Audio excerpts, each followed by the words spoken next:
네, 유튜브에서도 옥경이 인기가 많습니다. 두 분 의원님들의 날카로운 얘기들 듣고 있는데요.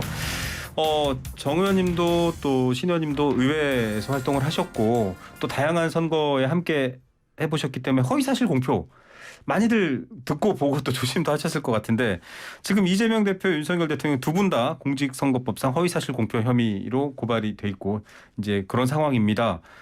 이게 김문기 성남도시개발공사 개발 1차장 아느냐 모르냐 이게 허위사실로 되느냐 누굴 아느냐 모르냐 뭐 이런 말들도 나오는데 일단 이 사건에 대해서 한번 봐야 될 것 같아요. 혐의랑 전반적인 이 성격에 대해서 어떻게 보는지 신 의원님부터 먼저 한번 말씀해 주시죠. 대개 선거법상의 허위사실 공표는 학력 경력에 집중이 돼 있죠. 네. 근데 그건 글자를 한 글자 한 글자 따집니다. 그래서 가령 예를 들어 어느 대학 교수다라고 했는데 실제로는 시간 강사였거나 뭐 요새는 특임이 많잖아요. 특임 겸임 맞죠. 뭐 겸임 석좌 뭐 그래 굉장히 많은데 네. 그것을 정식 교수인 것처럼 하면은 그거 허위사실 공표로 걸립니다. 네. 그래서 당선 무효가 되기도 하고요. 후보 자격도 박탈이 되는 경우도 있고 네네. 그러거든요. 그런데 이제 이런 경우 이번에 문제처럼 김문기 몰랐다. 알았냐? 네. 그런데 나 그 사람 모릅니다라고 한 거 그것이 허위사실 공표냐 그러면은 이런 정도의 것은 뭐 굉장히 많거든요. 예. 그리고 또 하나 이제 백현동 아파트 부지 문제에서 국토교통부가 협박을 했냐? 네. 근데 이제 국토교통부는 점잖게 그렇게 한번 검토를 해 주시죠. 그런데 나는 협박으로 해석했다. 이렇게 할 수도 있거든요. 해석의 여지가 또 있네요. 그렇죠. 중앙정부하고 네. 기초자치단체장하고의 관계는 하늘과 땅이기 때문에 네. 중앙정부의 가령 사무관이건 낮은 직급의 사람이 전화만 와도 화들짝 놀래고 가령 청와대는 청와대 그냥 아무나 전화를 해도 놀래거든요. 예. 그러니까 그쪽에서는 점잖게 한번 검토해 주시죠라고 해도 그냥 하늘이 무너지는 네. 협박으로 들었다 이렇게 해석할 수도 있고 그래서 이것도 아마 이제 재판에 들어가면은 굉장히 다툼이 많을 겁니다. 그래서 예. 허위사실 공표를 그러면은 어디까지를 허위사실이라고 보고 또 공표라고 봐야 되느냐라는 이 구성 요건을 놓고 엄청나게 많은 논란은 예상이 돼요. 예. 그러나 하여튼 기소가 되면 재판부는 재판을 할 수밖에 없고 그래서 이것도 만약에 이게 이제 논란이 돼서 100만 원 이상이 나오면 네. 신세는 절단 나거든요. 그렇죠. 100만 원 네. 이상이면 일단은 이건 그냥 공직자 특히 선거지 이건 뭐 끝나는 네. 목숨이 끝나는 거기 때문에 엄중하죠. 그래서 네. 그런 점에서 봤을 때는 이것도 이제 야당 입장에서 특히 이 후보 입장에서는 이게 잘된 기소냐 이게 진정한 기소냐 탄압 아니냐라고 얘기할 수 있는 근거가 되는 거죠. 예. 정 의원님은 어떻게? 이미 그 이재명 대표의 경우에는 경기지사 선거 때였나? 네, 그때도 형 강제 입원과 관련해서 허위사실 네네. 공표로 대법원까지 갔다가 고등법원에서 굉장히 심각한 유죄를 네. 받았는데 대법원에서 소위 이제 그 무죄 취지로 네. 파기환송을 했잖아요. 물론 이제 대법원의 그런 결론에 대해서 사법부의 결론이기 때문에 네. 여기에 토를 다는 자체가 좀 조심스럽긴 하지만 하필이면 이제 그걸 주도했던 대법관이 권순일 대법관이었지 않습니까? 네. 화천대유 고문으로 연관이 있었고 있었다. 또 55클럽. 그래서 항상 허위사실 공표라는 거는 사실은 쉽게 말하면은 거짓말을 했다라는 거잖아요. 근데 우리나라 정치권에서 이 거짓말을 가볍게 치부하는 건 굉장히 문제이고요. 그때 대법원 판결에서 결국은 이게 고의성이 없거나 수동적이라면은 일정 정도 마치도 그 관용이 되는 것 같은 이상한 판례를 만들어낸 거예요. 네. 그러면은 과연 김문기를 알았느냐 몰랐느냐 그다음에 국토부와의 그 어떤 협박 유무에 대해서는 어떻게 봐야 되느냐. 근데 이제 국토부 문제는 국정감사에서 도표까지 들고 설명을 했던 사안이거든요. 네. 근데 나중에 봤더니 이미 그 당시에 성남시장으로 있을 때도 국토부와의 소통을 통해 가지고 이 결정은 성남시가 하는 것이고 국토부는 요청만 할 뿐이다라고 이미 답변을 받은 것 아니겠습니까? 네. 그리고 아까 제가 일부에서도 말씀드렸지만 이 관련해 가지고도 처음에는 몇 번이나 국토부가 요청했었을 때도 거부했었어요. 네. 그러다가 그 김모라는 사람이 이재명 선대 본부장이었죠. 2006년에. 그리고 후반기에도 비공식 선대 그 의원으로 뭐 활약했다 그러는데요. 이 사람이 바로 그 시행사의 중요 직책을 맡으면서 그냥 일사천리로 그 용도 변경을 4단계나 해주는 그 과정이 있었습니다. 그렇기 때문에 실제로 국토부에서는 요청을 한 것이고 또 법령에 따라서도 이거는 국토부가 네. 압박할 수도 없고 시장을 직무유기로 문제 삼을 수도 없는데 그렇게 얘기를 했으니 거짓말이 아니냐라는 거고요. 김문기 씨 같은 경우는 김문기 씨가 바로 초과 이득 환수 조항을 실무적으로 삭제한 사람이에요. 그런데 지금 초과 이득 환수가 대장동 문제에서 굉장히 중요한 핵심 아니에요. 그럼 누가 이걸 최종 결재를 했느냐에 대해서 아직 나오지 않은 상태에서 김문기라는 사람이 온통 뒤집어 쓰게 생겨갖고 또 극단적 선택을 하지 않았습니까? 그럼 김문기와 이재명의 관계가 무엇이냐? 이미 변호사 때부터 알고 있었고 뭐 여러 가지가 있고 지금 언론 보도에는 나오지 않았지만은 네. 실제로 이걸 증명할 뭐 증거가 있다라는 그런 보도 내용도 잠깐 나오는 걸로 봐서는 물론 신 의원님 말씀하셨듯이 이것도 굉장히 논란이 있겠지만 네. 결국은 이제 기소가 된 만큼 사법부가 어떻게 판단을 하고 검찰이 어떤 증거를 확실한 물증을 들이대느냐. 근데 제가 한마디 꼭 하고 싶은 거는 네. 정치권에서 이렇게 쉽게 생각하는 허위사실 공표. 우리 국회의원 선거할 때 보면은 한자가 틀려도 굉장히 그것 때문에 조심해야 되는 상황인데 이게 만약에 허위사실로 드러난다면 이건 굉장히 위중한 네. 그러한 그 범죄라고 저는 개인적으로 생각합니다. 예, 시장 조직 때는 알지 못했던 뭐 알고 있었다라는 수준을 놓고도 또 해석이 여러 가지가 있기 때문에 이건 조금 더 수사 결과에 따라서 확인을 해봐야 될 부분이고요. 윤석열 대통령에 대해서도 일단 뭐 도이치모터스에 대해서도 지난주에 저희가 다뤘던 부분이 있었습니다만 구약 성경을 다 외운다라는 표현을 했습니다. 김여사 관련된 질문 그 토론에서 구약 성경을 어떻게 다 외우냐 이거 허위사실이다 지금 이렇게 또 김용민 평화나무 이사장이 고발을 했습니다. 이게 어떻게 보십니까? 허위사실이라고는 볼 수 있어요. 그걸 다 외울 수도 있겠지만 사실 그게 또 어려우니까요. 이건 이제 정말 토론 과정에서 나온 거죠. 네.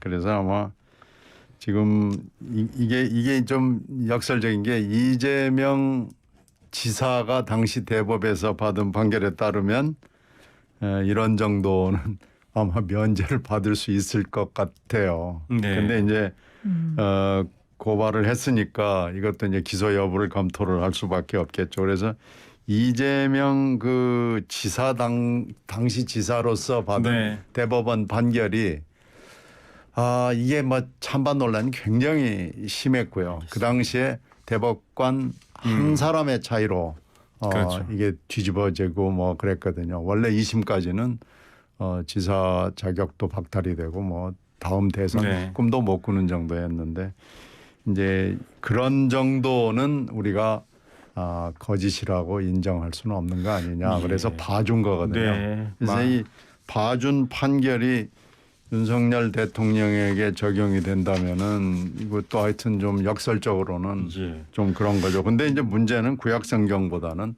도이치모터스 예. 관련이 사실 됩니다. 그 두 가지 중에서는 도이치모터스는 쭉 그 당시의 토론 과정을 보면은 그 당시 윤석열 후보가 명백하게 거짓말을 한 거거든요. 그래서 예. 시점사 이것은 아마 네. 기소가 된다 그러면 지금 뭐 수사를 현역 할 수는 대통령이기 때문에 없으니까요. 할 수는 없습니다. 만약 이게 기소가 된다 그러면 이건 대법원에서 꼼짝 못할 겁니다. 자, 이게 당시에 좀 무속 논란이 나오면서 이제 독실한 기독교인이다를 강조하려고 한 표현이니까 또 맥락상으로 보면 이것도 또 좀 무거운 허위사실로 봐야 되나요? 근데 뭐 성경을 외운다가 증명할 수 있는 방법이 없고. 예.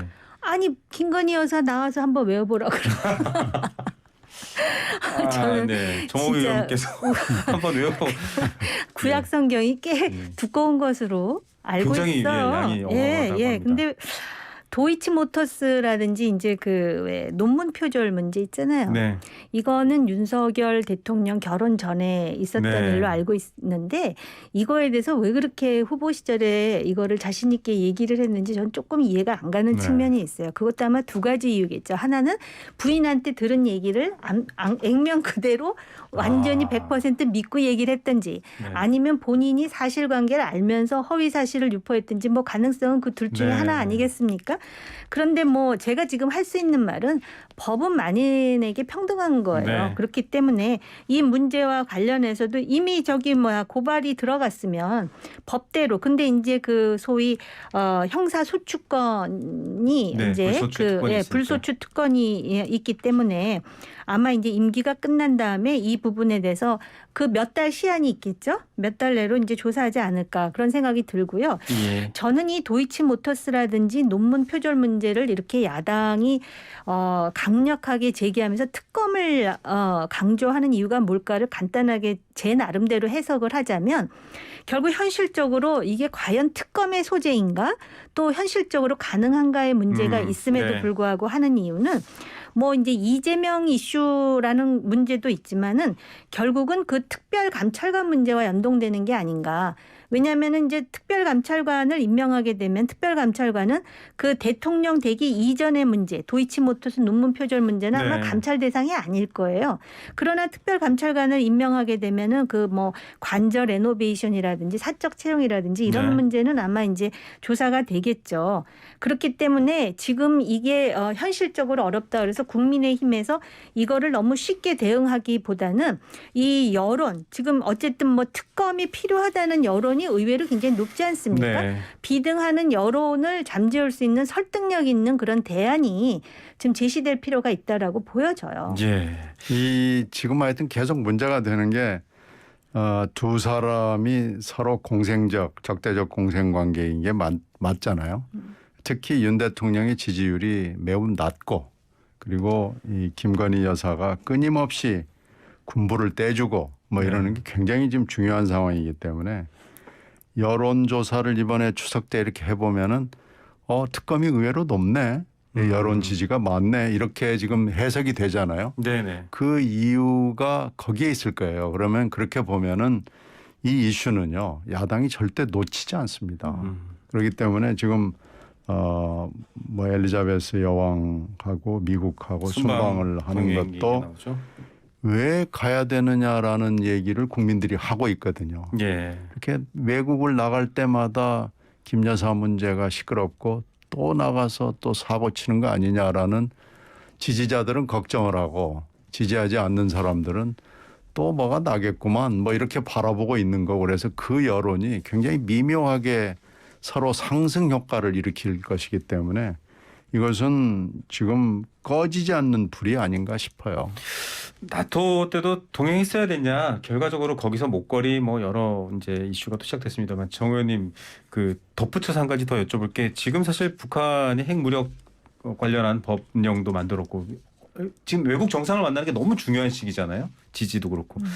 근데 김건희 여사가 동행하면 이슈가 또 다른 쪽으로 쏠릴 것 같기도 하고요. 그러게 말입니다. 그러니까 사실은 그거는 윤석열 대통령의 잘못이라기보다는 이상하게 그 외국 순방을 하면은 부인이 더 언론에 부각되는 근데 사실은 대중들이 관심을 갖는다 하여 그게 긍정적 관심이든 부정적 관심이든 주권자를 그 탓할 수는 없는 일 아니겠습니까? 네. 그러니까 주권을 위임받은 사람들이 그 문제에 대해서 어떻게 현명한 태도를 취하느냐가 중요한 거고요.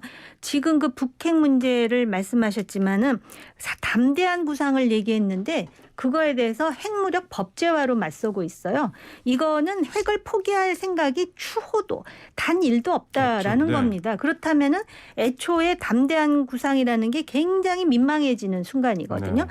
그렇다면은 이제는 그 방향의 대전환을 고민해야 될 때예요. 네. 그렇기 때문에 굉장히 그 무거운 주제를 가지고 주변 나라들과 어떠한 그 설득 과정을 거쳐서 우리 국익에 맞춰서 하느냐가 사실은 국민들도 거기에 관심이 견인이 그렇죠. 되고 이렇게 만드는 거는 결국은 국록을 먹는 대통령실과 정부의 몫이겠죠. 맞습니다. 담대한 망상이다 이렇게 지금 북한이 아주 모욕적으로 대응을 했는데요. 지금 중요한 시기입니다. 순방이 그러면 결과적으로는 지금 이대로 진행되면 신 의원님 어떻게 보면 또 계속 군부를 떼주는 악재로 작용할까요? 어떻게 보십니까? 글쎄, 그러니까 지금 뭐 김 여사가 꼭 수행을 해야 되느냐라는 이슈가 나오는 거죠. 지금 북핵 문제도 중요하고 네, 지금 현재 미국의 어떤 그 애국주의에 기반한 통상 정책, 그러니까요. 뭐든지 지금 자국 전기차 피싱. 메딘 US주의로 나가고 네. 있잖아요. 처음에는 뭐 반도체만 그런 줄 알았더니 반도체만 그런 게 아니고 전기차. 모든 지금 그 주요 제품들을 다 그렇게 애국주의에 기초해서 메딘 USA로 가겠다고 그러면 이것 자체를 우리가 막을 수는 없을 거예요. 네. 그러면 우리가 뚫을 수 있는 방법을 치열하게 고민을 해야 되고요. 핵 문제도 이게 벌써 지금 20년이 넘어가서 굉장히 네. 여러 가지 기복을 겪었는데 핵 문제도 지금 뭐 이 돌파구가 보이지 않잖아요. 그렇죠. 그래서 이런저런 문제가 이번에 순방을 통해서 네, 방향을 정해야 될 텐데 예, 이게 이런 어떻게 보면 사소한 문제에 걸려가지고 네. 본질이 그려져 버리면 그렇습니다. 국익을 위해서 네. 큰 문제죠. 자, 끝으로 30초씩 25초씩 드려야겠습니다. 이준석 전 대표 당원 효력 정지 가처분 신문 오늘 하고 귀가했거든요. 인용 기각 어떻게 보시는지 짧게 20초씩 부탁드립니다. 정 의원님. 지난번 가처분 결정에 근거하면은 인용될 가능성이 조금 높지 않을까. 저는 똑같은 법 재판. 전문가는 네. 아니지만 그런 생각이 듭니다. 당원 개정과 관련한 네네. 문제입니다. 예. 예, 네, 신 의원님. 지금 상황으로 봐서는 뭐 판사 마음인데 판사가 생각을 바꾸지 않으면 네, 이건 그냥 인용할 수밖에 없는 거고요. 예, 특히 정진석 지금 비대위원장이 판사한테 선을 넘지 말라고 협박, 정말로 공갈 협박을 한 것은 이거야말로 비대위원장으로서 선을 넘었다고 봅니다. 예. 자, 오늘도 많은 생각을 더 안게 된 것 같습니다. 두 분의 수요일 볼 때까지 좀 기다려 주시고요. 오늘 말씀 감사드립니다. 네, 고맙습니다. 감사합니다.